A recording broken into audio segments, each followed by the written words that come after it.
ستړیا او بخونکي څښتن طلا په نامه سلامونه درنو زده کوونکو، په دې هیله چې ټول روغ رمټ اوسئ او د سهار جامو مو پرتن.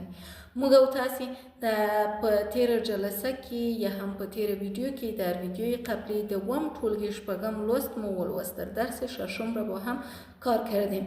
در چه نیکمرغ کورنۍ کومی کورنۍ ته ویل کیږي؟ این که خانواده خوشبخت به کدام خانواده گفته می شود. مو په دې هکله باندې پوره بحث وکړ او کورنۍ مو وپېژندله. دا چې کورنۍ څه ته وایي، کومه کورنۍ نیکمرغه ده او د کورنۍ نیکمرغي په څو پورې اړه لري. ما درس را خواندیم، معلومات کافی هم به دست آوردیم و ایره هم فهمیدیم که خانواده به چی گفته می شود و به خوشبختی و بدبختی خانواده به کدام عناصر ربط دارد. فعالیتون ما هم کار کرد، فعالیت ها را هم کار کردیم. نن راځو امروز میایم او ښایسته ښکلی لوست چې اووم لوست دی لولویی.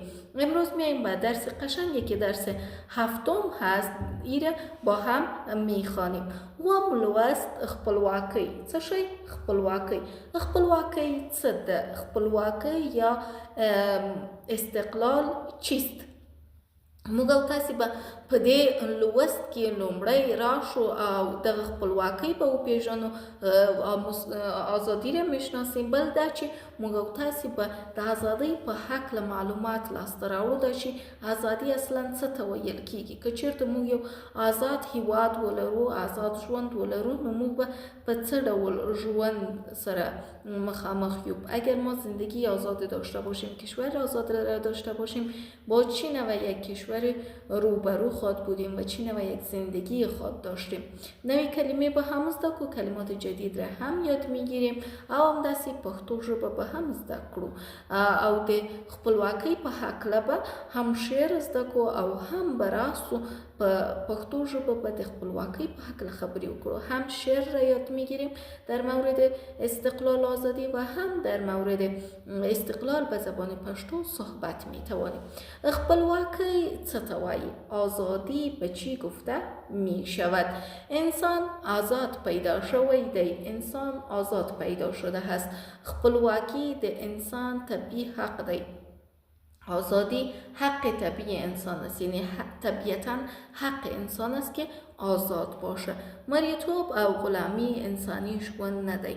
غلامی کردن وقتی در بین دو کلمه او بود، یعنی و به این معناست که هر دو کلمه با هم مترادف هستند. غلامی کردن از جمله زندگی انسانی نیست. زندگی انسانی نیست. دبر ترلاس لاندی ژوند زندان ته ورته دی.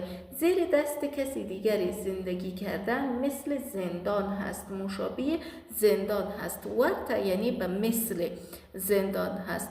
آزادی پادشاهی ده. آزادی پادشاهی است. پادشاهی. آزاد ولس د خپل واک خاوند وي. قوم آزاد، ملت آزاد، مردم آزاد صاحب اختیار خود می باشند. واک، اختیار، خواند، صاحب. پرمختک تای لار خلاصوی، به پیشرفت راهشان باز می باشد.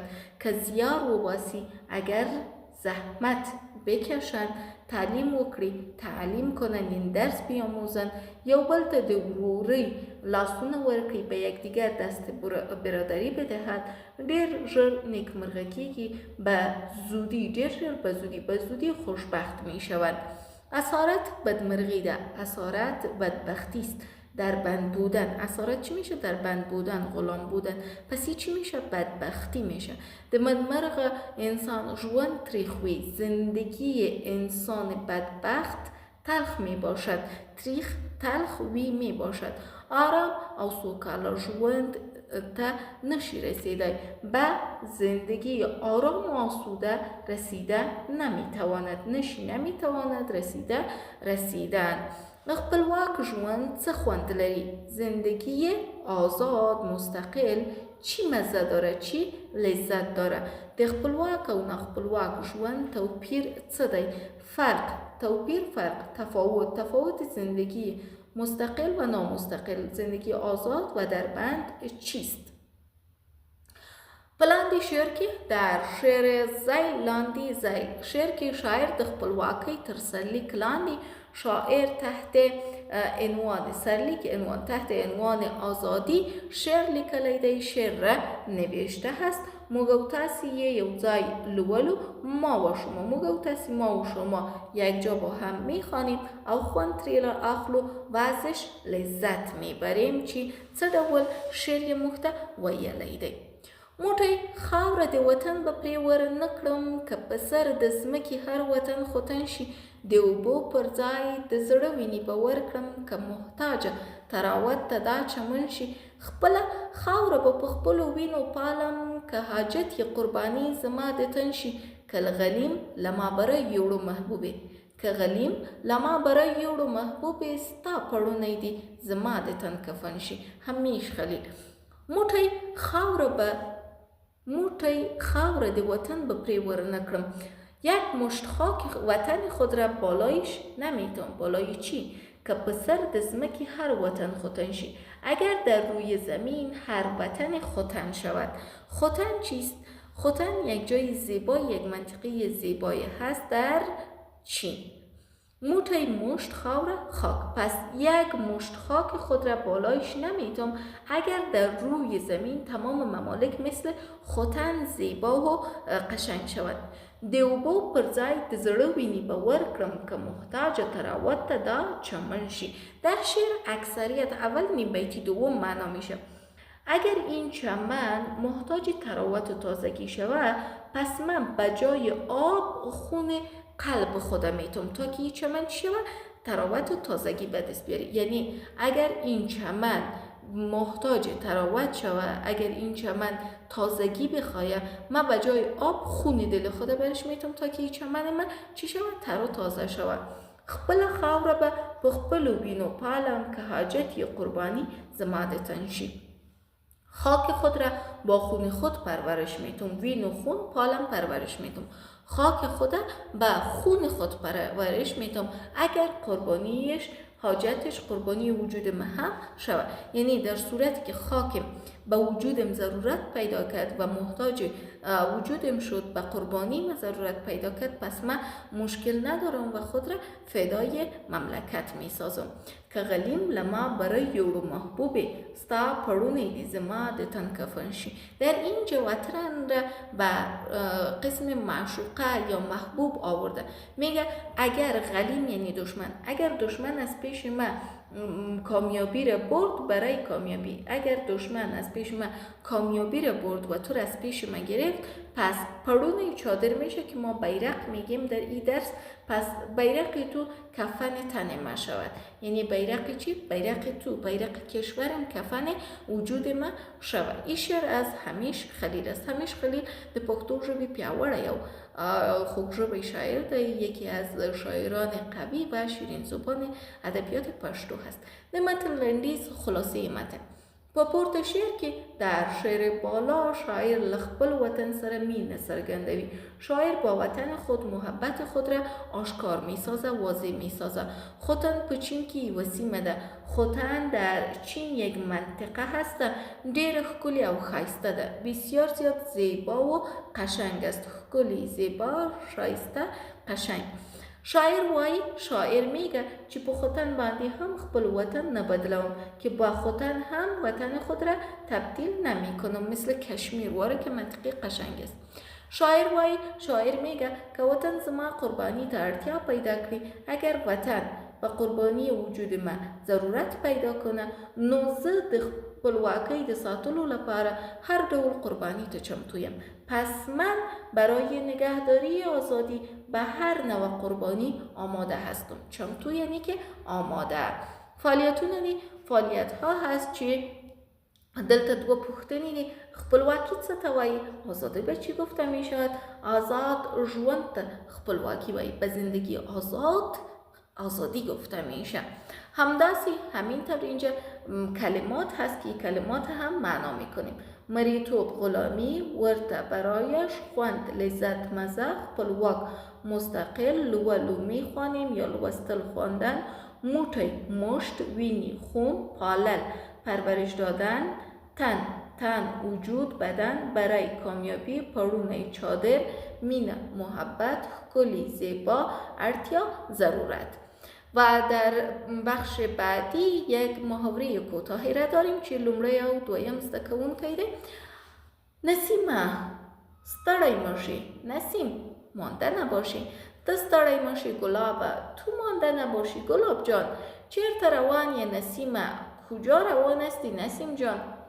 جشن ته ځم، جشن میرم. رښتیا؟ راستی؟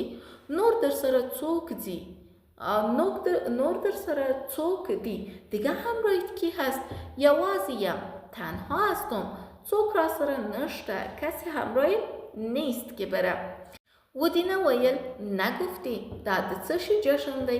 جشن چی هسته؟ ته خبر نه یې، تو خبر نیستی، تو آگاه نیستی.